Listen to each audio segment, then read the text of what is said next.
Addressing AI system harms. The latest AI systems are very impressive.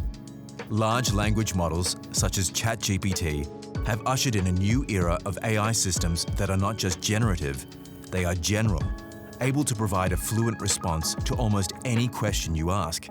The fact that many generative AI applications are free means that anyone with internet access can do things that most people thought impossible only a year ago. Generative AI might rule the headlines, but other forms of AI are also becoming increasingly accessible to organizations.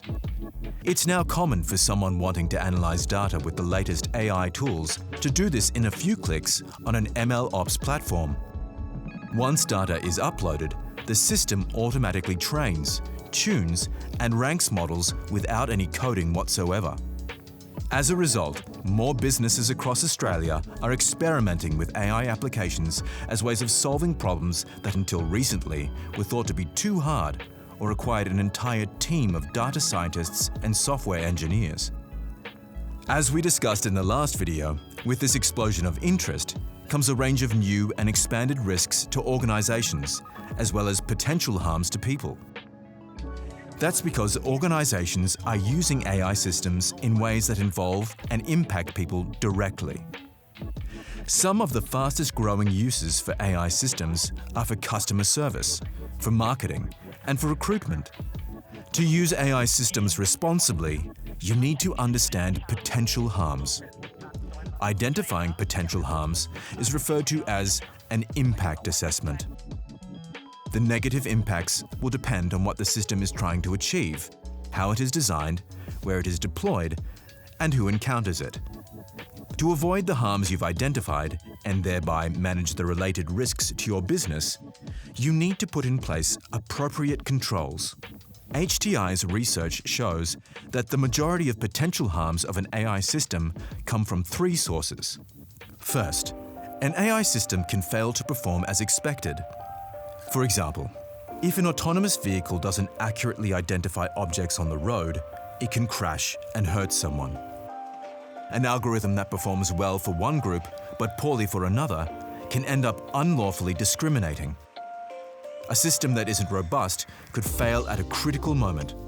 Without appropriate security measures, your system could inadvertently release private data.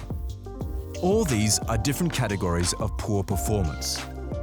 An important question to ask is, what are all the ways that this AI system could fail, and what would be the consequences of such a failure?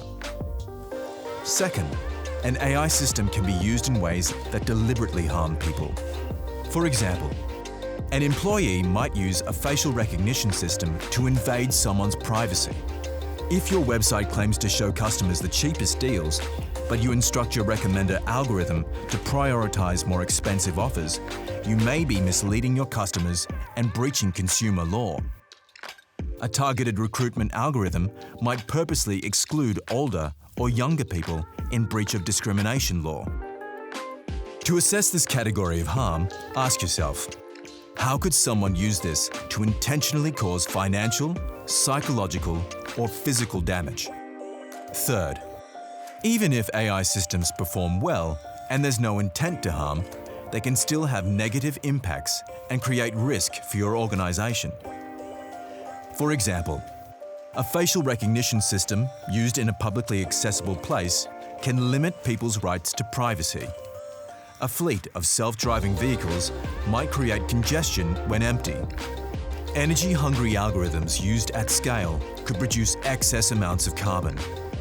In many ways, this is the hardest category to address. Managing this category of harm requires you to think about the second-order impacts of your AI system, particularly when used at scale.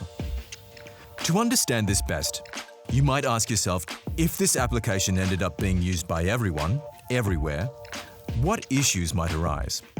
In the next video, find out what's required of you as a business leader when you're using AI in your business.